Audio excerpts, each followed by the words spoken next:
Hi, welcome to my Dandelion Watercolour tutorial where I use leftover paint. Let's get started. What I'm doing is starting off to apply some masking fluid. I'm using this old used scourer and I'm cutting a circle to match the size of the dandelions. You don't want it too perfect, you want it a bit rough around the edges. So I'm just sort of roughing up there with my scissors there so it's not all sort of smooth.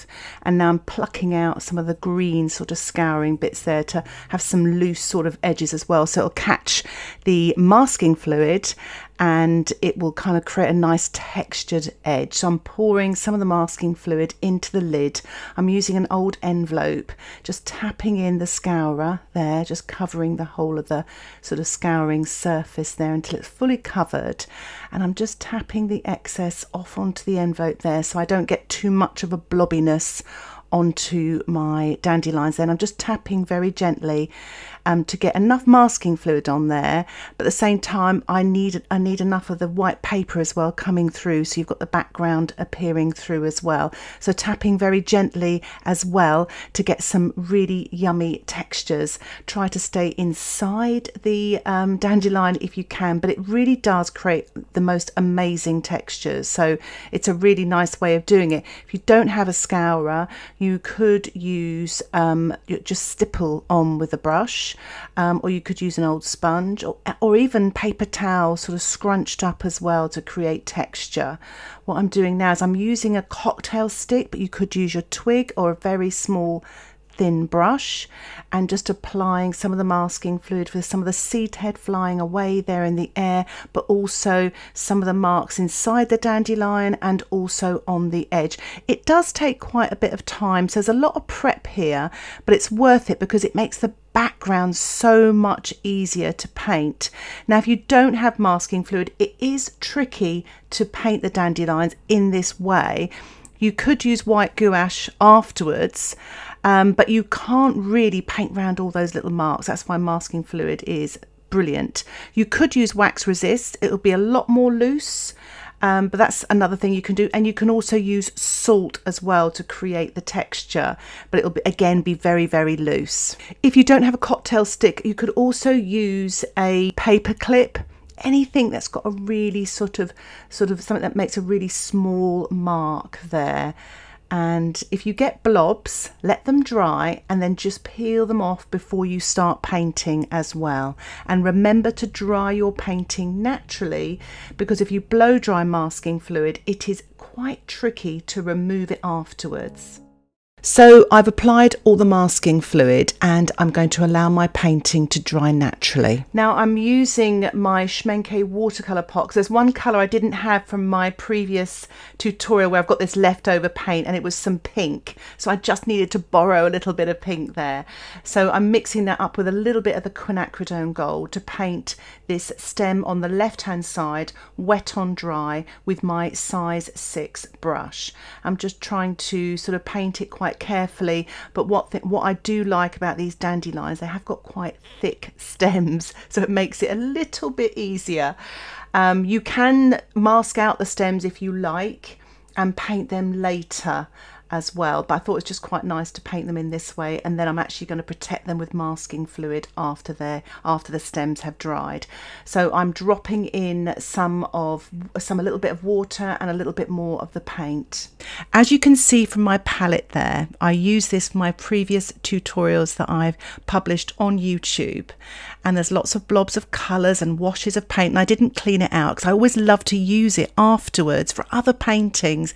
It almost inspires me.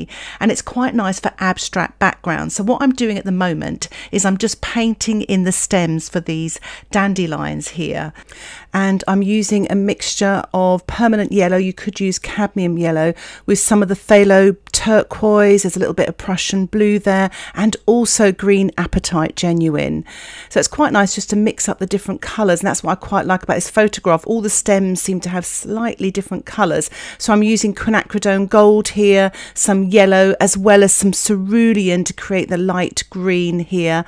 And again on this dandelion on the far right here, still using my size 6 brush, working wet on dry, and just a mixture really of some of the yellow and some of the Prussian blue, just to make a sort of a lightish green, and adding a little bit more of the Prussian blue at the bottom to make the colour slightly darker. I've added a little bit more of the Quinacridone gold there, and even a touch of burnt umber to make this stem a tad darker. So I'm going to allow my painting to dry again, and I'm actually masking out the stems with some more masking fluid, and I'm going to allow that to dry naturally.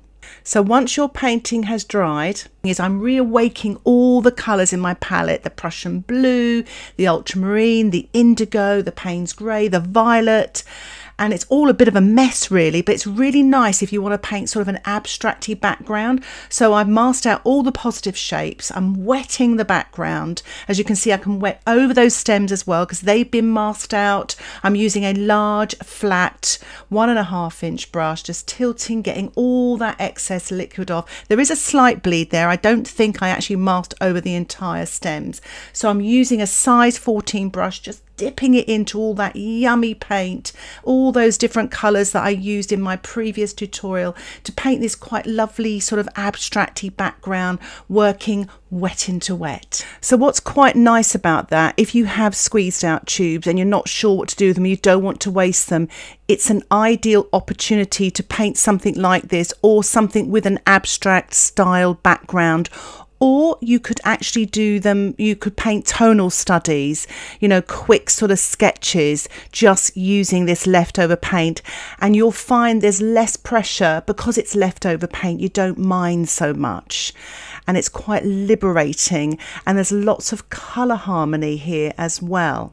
So I'm really sort of loading this brush. I'm trying to wake up that sort of cerulean blue there. I'm just painting it over the top of some of the dandelions there, just to make sure that I really fully get inside the sort of spaces there.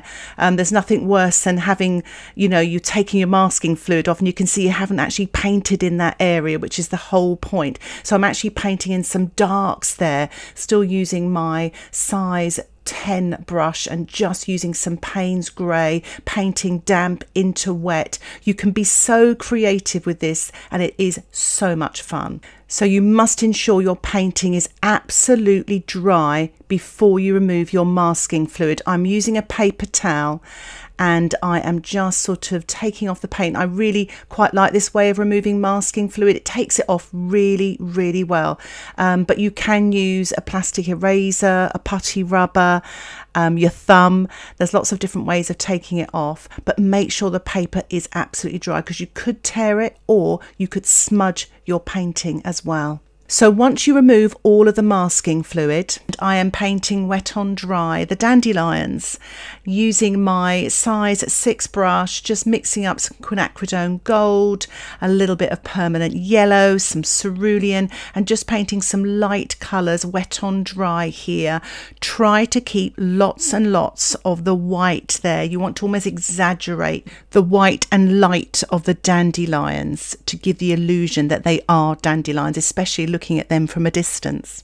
So you may have noticed that I swapped my palette there, because actually I ran out of paint, so it did the trick. I've used basically all of that leftover paint for the background. I am going to use similar colours though, so I'm using my watercolour pot here with a mixture of the Quinacridone gold, some of the yellows, a little bit of the Prussian blue, some ultramarine, and a little bit of Paynes grey, and just dropping that Paynes grey right in the centre there, painting quite a light sort of colour at the top of this dandelion centre. And now I'm mixing up Paynes grey with some Quinacridone gold and painting wet on dry, but allowing it to catch that lighter area as well, to have a lovely soft edge, and just sort of blending as well with my brush there. So you've got a real sort of light and dark there, really makes that stand out. I'm using my size 4 brush here actually, and just sort of painting some of the very sort of light yellow green, but also a touch of the Paynes grey in there as well. So you've got a mixture of sort of light greens with a few little dark greens as well. So I'm mixing up some Hansa yellow light. You could use cadmium yellow light, or you could use lemon yellow with the permanent yellow, and you could use cadmium yellow. So basically a light yellow and a bit of a warmer yellow. If you don't have a warmer yellow, you can add a touch of red or even a touch of quinacridone gold. I'm painting wet on dry the yellow dandelions now, and I've just dropped in a more of an orangey colour through the centre there. So you could use a touch of burnt sienna with the yellow, a touch of red, or even the quinacridone gold to create that warm colour. I'm actually using a little bit of the quinacridone gold on its own there, dropping it in to that right hand dandelion, wet into wet, just to create a sort of a nice warm centre. And it gets slightly darker as well, doesn't it, through the centre. I'm just painting a little bit more light green at the top of that stem there. I think I had a little bit of masking fluid on there, and just dropping in a bit of a mid green also. So I'm going to start painting on this tallest dandelion here on the right, starting off with the centre. I've got a little bit of pale green underneath, and I am using my size 4 brush, wet on dry, with a mixture of a little bit of Paynes grey and yellow, and also some quinacridone gold, just to kind of create a little slightly warm earthy tones through the centre, and also painting marks underneath there, wet on dry. And just make sure you leave lots and lots of white. You can get very carried away, and then suddenly all that masking has gone. So you want to just sort of keep more white than seems right almost, you know, you kind of just exaggerate it. Trust me, it works. So I'm working on this right hand dandelion here, painting the top a pale green colour and a little bit of dark again underneath, using the Paynes grey and quinacridone gold. It's already looking quite effective here. I'm just rinsing my brush there. I'm just getting a pinch more of quinacridone gold, just painting around the dark, around that sort of light centre there, really sort of taking my time, trying to say to myself, less is more. Just picking up a bit of light green, cerulean with some yellow there, quite pale, quite diluted, just to paint some of these light marks just underneath the centre, but also catching that wet centre and pulling it down a bit as well, and doing so around that whole of that dandelion there, but reminding myself to keep lots of white and light areas as well.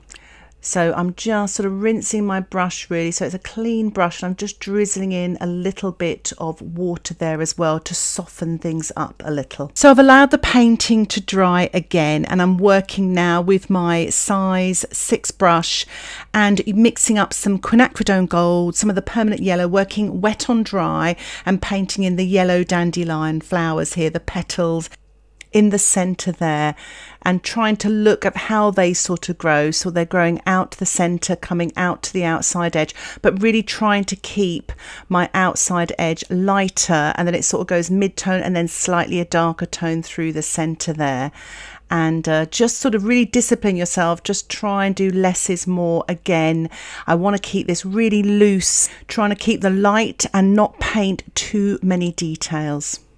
So I'm darkening up now the centre. I'm going to add a little bit more of the quinacridone gold to the permanent yellow mix, and a touch of the Paynes grey as well. So it's a sludgy sort of darker colour. I've also decided to add a touch of burnt sienna.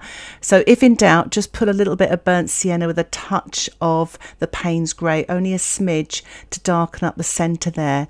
You don't want it too dark that your eye goes straight there, so you just want a few marks there.